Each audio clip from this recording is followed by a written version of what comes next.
Olá pessoal, bom dia, tudo bem? Sejam bem-vindos ao canal Daniel Lopes, é sempre um prazer e uma honra contar com a sua audiência e tá maior debate aí, né? Já perdeu, já ganhou, vai vencer, vai perder e por aí vai.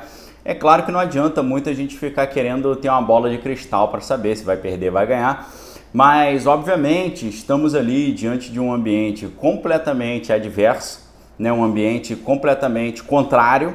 Você vê 24 horas por dia ali de notícias contrárias, né, pregando ali, tentando pegar as coisas mais simples, né, dançaram num barco, né, falou uma coisa, né, que não é politicamente adequada, fez isso, fez aquilo. Então, pessoal, a gente tem que ter sangue frio nesse momento, saber também que ficar pensando já perdeu ou já ganhou não vai fazer nem perder nem ganhar, mas a gente pode ter alguns parâmetros de comparação. Eu fiz um vídeo recente aqui para vocês que a gente precisa se preparar para uma M gigante chegando. Fiz o vídeo com muito detalhe, mostrei o que estava em jogo. Se você não assistiu, vale a pena dar uma olhada.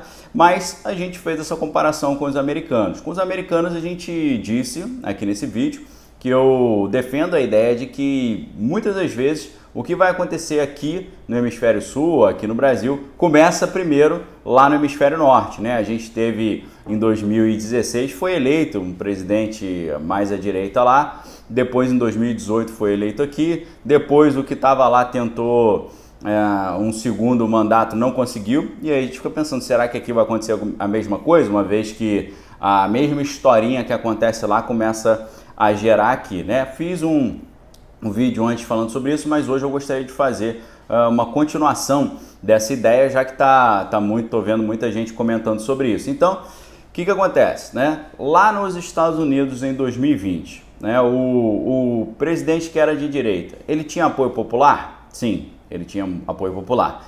Ele lotava os comícios, né, quando ele ia à rua? Sim, eles lotava os comícios. Ele tinha apoio da mídia? Você pode olhar a princípio e falar não, mas na verdade sim, né? Porque apesar de você ter uma CNN lá nos Estados Unidos que não apoiava, você tinha a Fox News que em tese apoiava. É claro que muitos apresentadores começaram a falar coisas contrárias quando chegou perto lá do período da corrida americana, né, em novembro de 2020, mas em tese sim, né, por incrível que pareça, né, você sabe que a Fox News ela conta com alguns dos programas jornalísticos mais assistidos dos Estados Unidos, né?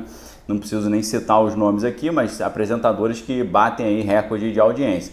Isso, né, claro, a gente está analisando o que aconteceu nos Estados Unidos.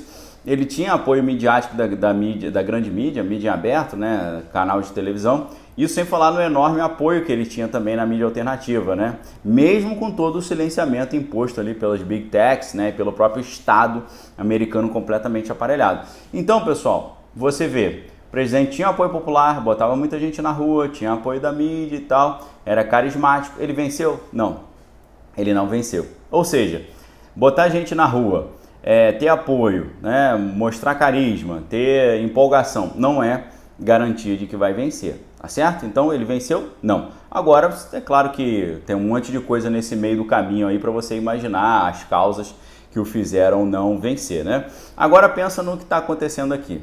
Muito semelhante. O presidente tem apoio popular? Sim. Ele lota os encontros, os comícios? Sim.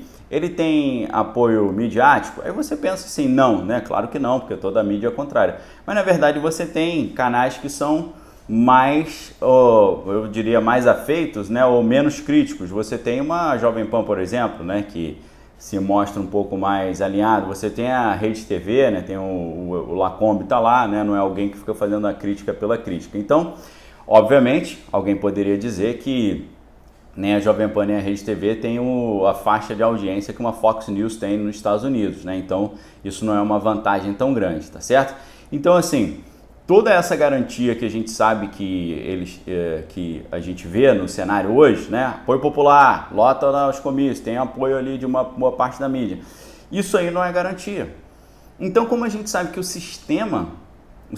qual sistema? O mercado financeiro, sistema midiático, sistema político, sistema econômico, todos os sistemas, né, que comandam a sociedade, parece que não querem muito, né, um segundo mandato. É claro que não querem porque, né, a gente sabe que em tese muitos tomaram prejuízo nisso aí, né? A torneirinha em vários sentidos acabou fechando, né?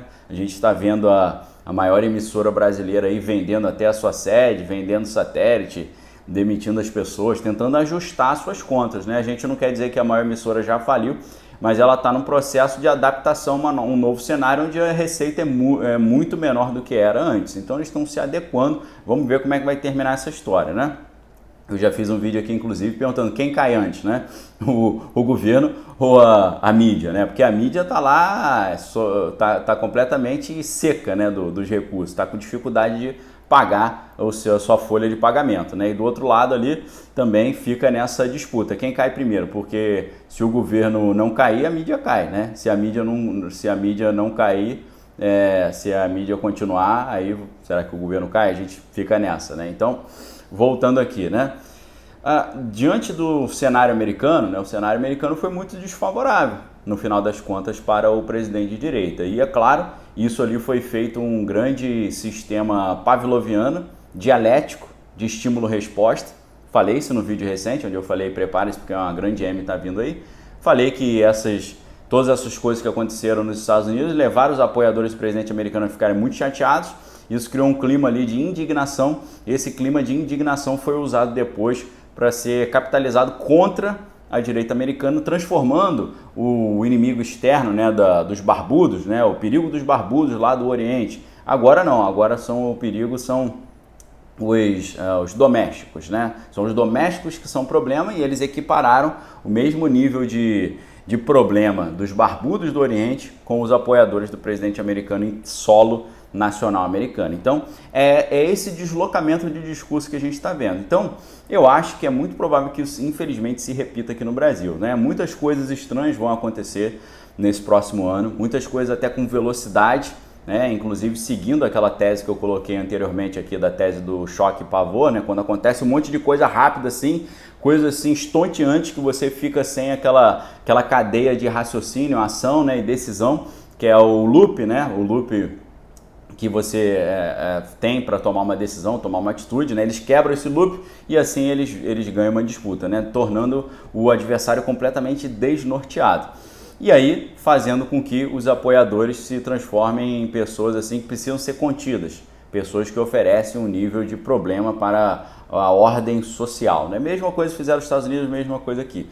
A gente tem a vantagem de que, como eles estão repetindo à risca o que foi feito lá nos Estados Unidos, estão repetindo à risca o que está acontecendo aqui no Brasil, a gente tem a vantagem de ter o tempo a nosso favor, né? Porque você está vendo o que aconteceu lá, dá para você se antecipar, né? Da maneira como a crise sanitária foi usada para desgastar o presidente americano, fizeram a mesma coisa aqui, né? A maneira como os apoiadores do presidente ficaram ali como pessoas assim, com um sinalzinho vermelho, precisam ser contidas, né? Pessoas assim imprevisíveis, né? Para não dizer outra coisa. Então a gente está vendo a mesma coisa sendo repetida. Agora, como impedir que aconteça o mesmo destino que aconteceu lá, aconteça aqui? Então, pessoal, eu acho que a melhor maneira de impedir isso é o esclarecimento. É as pessoas entenderem essa dinâmica, entender como é que o jogo funciona. Porque no final das contas, pessoal, o jogo é um grande espetáculo. Isso tudo que a gente está vendo é um grande espetáculo. Eu uso espetáculo na acepção do Guy Debord. Guy Debord é um autor marxista, mas eu uso muito meu método, né, espada de Golias. O que é o método espada de Golias? Assim como o rei Davi usou a própria espada de Golias para derrotar o próprio Golias, né? O Golias foi derrotado com a sua própria espada quando Davi tomou posse dela.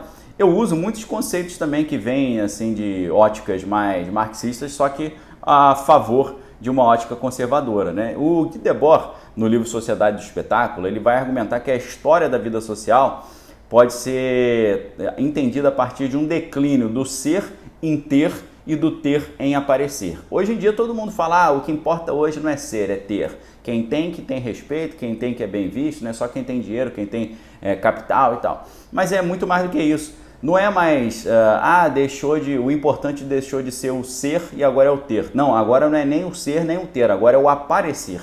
Então o Guy Debord chama isso, né, o momento histórico em que a mercadoria completa a sua colonização da vida social. Só que a mercadoria, ele vai dizer, claro que isso aqui é o capitalismo e tal, mas a mercadoria aqui é informação. A mercadoria aqui é a notícia. Robert Kiyosaki, ele fala, né, que hoje o grande valor é a informação. porque você precisa de informação para tomar decisões, tá? Então o Guy Debord ele vai dizer que o espetáculo não é uma mera coleção de imagens, é uma relação social entre as pessoas mediada por imagens. É isso que a gente vê hoje. Hoje nós vemos uma relação social entre pessoas mediada pelas imagens das notícias, pelas imagens das informações. Se você tiver uma blindagem mental e você não reagir conforme o sistema quer que você reaja, você quebra esse ciclo. O que aconteceu lá nos Estados Unidos?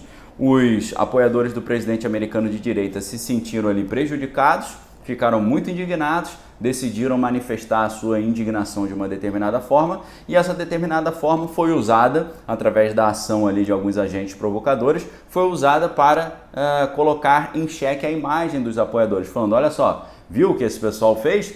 Eles realmente precisam ser contidos. Então, é um sistema pavloviano de estímulo-resposta. É um sistema dialético, tese, antítese e síntese. Eles têm a tese, que é a situação como está, a antítese, que é esse cutucar, esse provocar, então eles estão sempre provocando, porque eles querem esperar a sua reação. Eu dei o exemplo lá do Zinedine Zidane, jogador da França, na final da Copa de 2006 na Alemanha, a disputa entre Itália e França. A França estava ali num momento muito bom, né? Havia vencido em 98 também, né? Derrotando o Brasil na final, e você sabe que ali, né, tem o mind game também, os jogos mentais. Então o que aconteceu? O Materazzi, jogador italiano, começou a provocar, começou a colocar pilha, né, no Zidane, que era o jogador mais assim, expressivo do time francês, colocando pilha, falando da irmã do cara, sua irmã isso, sua irmã aquilo, o cara perdeu a cabeça, tomou uma atitude impensada, né,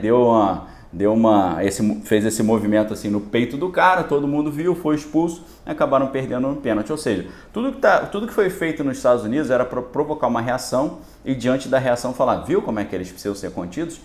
Se a gente tiver esse sangue frio para saber que, como a Bíblia já nos ensina, um abismo chama outro abismo, uma atitude negativa chama outra atitude negativa, né? Quando você se sente prejudicado, você sente a vontade ali de reagir, mas é na hora dessa reação em que eles ganham ali a sua vantagem. É aquela mesma maneira, como eu falei no vídeo recente, como as leoas caçam, né? As leoas caçam as zebras, por exemplo, fazendo com que as zebras achem que o problema está de um lado, né? Elas sentem o cheiro das leoas de um lado, fogem para o outro lado, quando fogem para o outro lado, cai exatamente ali na toca da leoa, né? Quando o pessoal corre para tentar resolver o problema que o negócio realmente acontece. Então, se tiver entendimento dessa dinâmica, das operações psicológicas, dos sistemas de controle social, da engenharia social, se não reagir de forma impulsiva, se não entrar no jogo do momento, se não entrar na pilha, se não cair na provocação, tem uma chance de não ser repetido o que aconteceu lá, acontecer aqui também. Mas isso exige um enorme esclarecimento, né? Você tem que treinar as pessoas para não tomar atitudes impensadas, para não reagir de forma impulsiva. Mas assim, o sistema está todo o contrário, né? O sistema todo não quer que haja um segundo mandato. Então, se você olha humanamente, né? Humanamente a chance é pequena, apesar de que a gente sabe que em condições normais, sempre quem tem o controle da máquina estatal na sua mão tem uma grande vantagem, né? A gente está vendo aí o governo bancarizando 20 milhões de pessoas, conseguindo fazer projetos sociais como o Auxílio Brasil, né? Como vários apoios aí, agora tem projeto para reduzir a faixa de isenção do imposto de renda. O governo, quando tem a máquina estatal na mão, consegue ter muita vantagem, né? Então, geralmente, considera-se que quem está na situação, quem está no controle do Estado, é muito difícil de ser vencido porque ele tem o poder do Estado à sua mão. Mas a gente viu que isso não foi suficiente para que o presidente americano tivesse o seu segundo mandato. Então, a gente tem que ficar muito de olho, estudar muito, pesquisar muito, mergulhar no conhecimento, entender que é tudo um espetáculo, que é tudo um jogo de encenação, um jogo de imagens. E as imagens, como dizem, as imagens falam mais do que 1000 palavras, dizem, né? A imagem é muito persuasiva, a imagem é muito sedutora. Então, a gente tem que ter muito cuidado para não ser levado ali pelos ventos de doutrina, né? Para ser levado na empolgação do momento, porque muitas atitudes parecem que ajudam, mas acabam prejudicando muito no final. Vídeo que aconteceu lá nos Estados Unidos e a gente teve aí, né, os brasileiros que são conservadores tiveram 2 anos para aprender o que foi feito lá, para se preparar para que não se repita aqui. Esse é o meu recado que eu dou para vocês. Estudem, pesquisem, estudem o que aconteceu nos Estados Unidos em 2020 para você entender como é que o sistema colocou o pessoal ali, as zebras, colocou as zebras na toca da leoa, né? Ou colocou o pessoal para correr exatamente para o local onde era mais prejudicial para eles. Então isso aí que eu acho que é a mensagem que a gente precisa deixar. É claro que as inscrições para o Clube de Leitura Daniel Lopes estão abertas, você pode vir estudar conosco para proteger a sua mente, entender todas essas regras, essas dinâmicas aí da propaganda, da persuasão, né? Eu vou ensinar muito conteúdo precioso para vocês aqui, baseado em livros assim excepcionais. Então você é nosso convidado para vir estudar conosco. Link aqui embaixo, inscrição por tempo limitado. As inscrições são única e exclusivamente em dezembro.